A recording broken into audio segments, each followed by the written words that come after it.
طيب يا حبي، في الأول كده ما تنساش تصلي على النبي، ولو أول مرة تشوفني انزل مع اشتراك ودوس لايك. مش هتخسر أي حاجة، وبعدين انت بتستفيد، فياريت تقدير. تمام، ويلا بينا ندخل في الشرح بسرعة. الشرح دلوقتي هيبقى عن إضافة لوك سكرين أو شاشة قفل.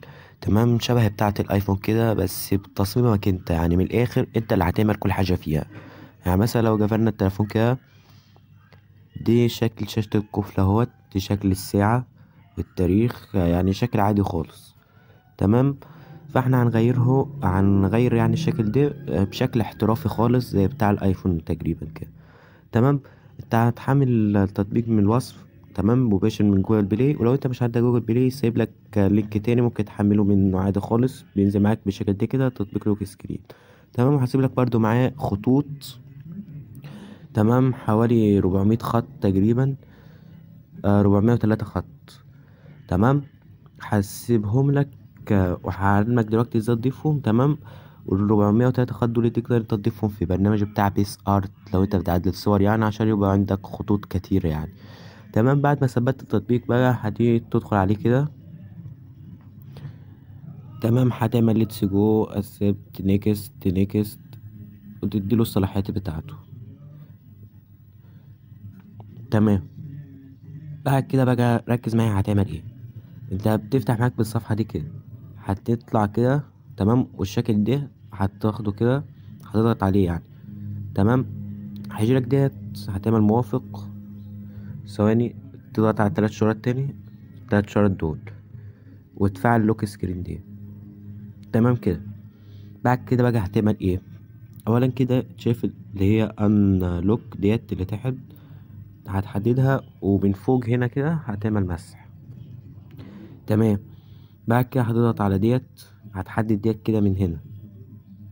تمام، وبعد كده تيجي على بوزيشن اللي فوقها ديت. ثواني، قصدي هتدخل عليها الاول. تمام، بعد كده هتحدد دي، ودي برضه في بوزيشن.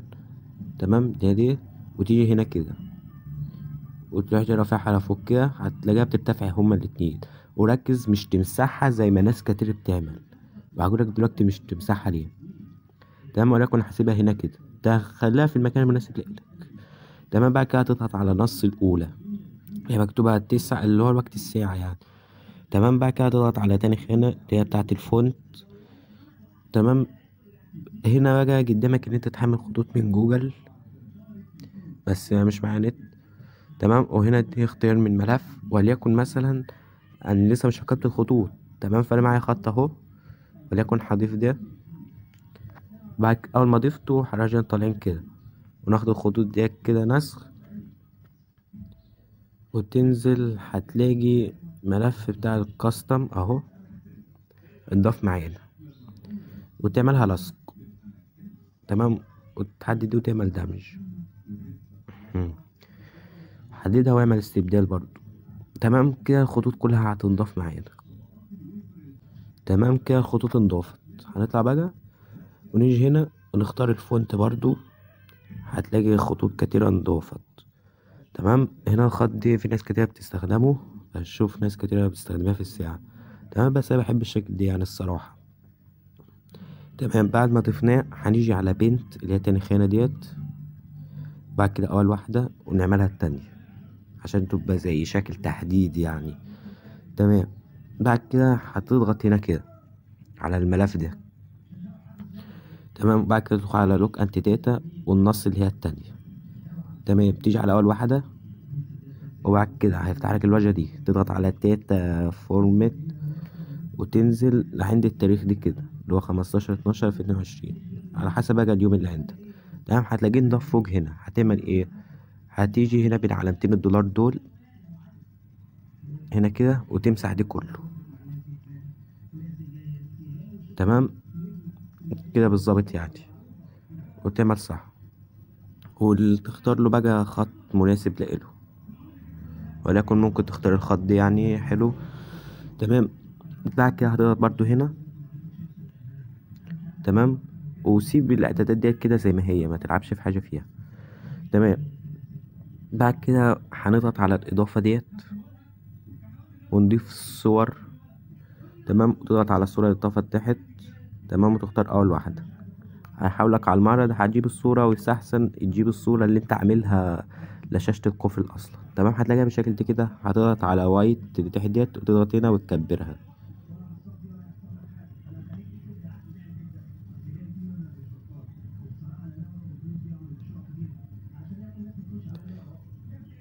تمام كده. بعد كده هتضغط على الملفات اللي فوق برضو، وتضغط على الصورة ديت كده وتطلعها فوق. تمام، عشان الساعة تبان. تمام. بعد كده وليكن هنضيف مثلا، نضيف برضو تاني، واختار النص.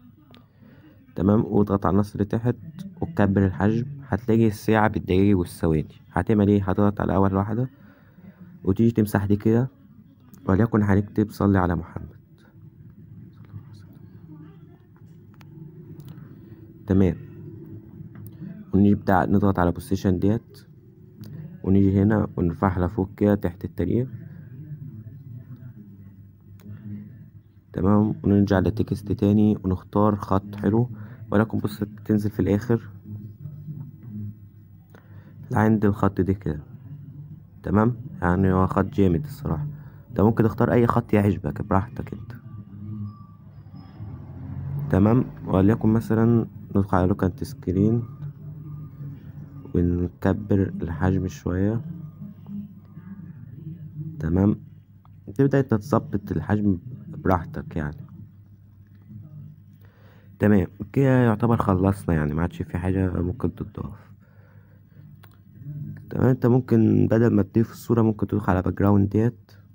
تمام، وتختار اول واحدة وتعمل ايمج. بعد كده تختار تاني واحدة، وبرضه تختار الصورة، تلاقيه عملها لك تلقائي خلفية يعني. تمام، بعد كده خلاص خلصنا. ثواني، انت ممكن تغير الالوان برضو. تمام، يعني مثلا شكل لون الساعة ده ممكن نيجي على بان، والتحديد ممكن نغير اللون كده الأحمر مثلا عشان يبقى واضح، وليكن أخضر. تمام، مش مهم، أنا بحب أعمله أبيض أصلا.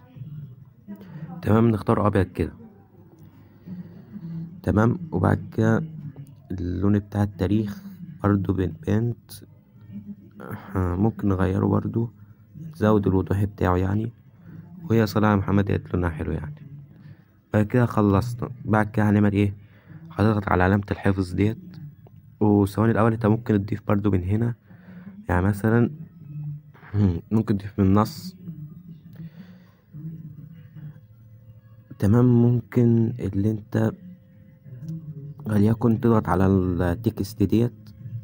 تمام، وهنا بقى في حاجات كتيرة خالص، في كل حاجة مخصوص في كل حاجة في التليفون يعني وليكن انت مثلا ممكن البيتري INOF دي اللي هي نسبة البطارية يعني. تمام، وهنا درجة الحرارة. تمام، وهنا الساعة 9:57 صباحا، ممكن تضيفها برضو بدل الساعة الأساسية. تمام، وليكن هضيف ديت. تمام، هتمسح برضو بين علامتين $، عشان تبقى 100%. تمام، ونيجي في بوزيشن ونرفعها كده، والتكست ونختار لها فونت يكون حلو.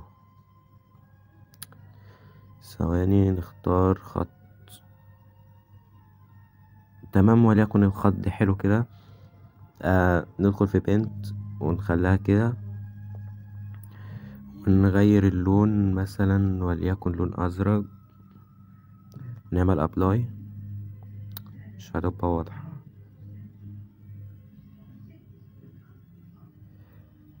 تمام، وليكن مثلا ثواني نعمل ديت فيل، خليها باللون اللي هو البنفسجي.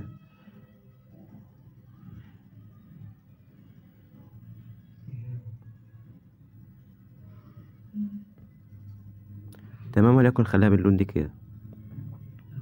تمام، دي نسبة البطارية. بعد كده هنعمل على الحفظ ديت مرة واحدة. تمام، هيجيلك الصلاحيات ديت، هتبدأ تضغط على فيكس وتفعل التطبيق، وتعمل حفظ تاني. هيديله برضو الإذن دي كده، هتنزل للتطبيق اهوت، هتلاقي مولك فاعله. تمام، بعد كده اضغط على حفظ. بقى جالك سيفت كده كده خلاص. مثلا تقفل التليفون، تفتح. تمام، هو اول مره بيعلق معاك عشان انت لسه عاملها. تمام، بص بقى الانيميشن دي الساعه بتطلع لفوق وبتنزل، عشان كده قلت لك مش تمسح الساعه اللي هي جايه في التطبيق اصلا. تمام، علشان يبقى معاك الانيميشن دي كده. تمام، هنا ممكن يظهر لك شاشه سوداء علشان بكتب الرمز. تمام، طب تيجي بقى انت عايز تعدل على الشكل دي كده او تطوره بعد ما انت عملته. هتدخل على البرنامج تاني ونفس الخلفيه ديت. تمام، تضغط على علامه الوجه ديت كده، هتلاقي اللي هي منذ لحظات، منذ ساعات كده. هتضغط عليها هتلاقي الشكل ده كده. ممكن بقى انت تغير الخلفية وتبدأ تعدله براحتك خالص. ممكن تغير الخلفية من الصورة ديت او من الباك جراوند. تمام، ولكن ممكن تضغط هنا وتضيف اي صورة عندك، وليكن ممكن نضيف ديت. تمام، وتمسح الصورة ديت خالص. تمام، تبقى بالشكل دي كده، وتعمل لها حفظ وتظهر على شاشة القفل عادي خالص. بس هسيب الخلفية زي ما هي. تمام، وكده يكون الفيديو خلص. فما تنساش انت تشترك وتدوس لايك وبس كده. سلام.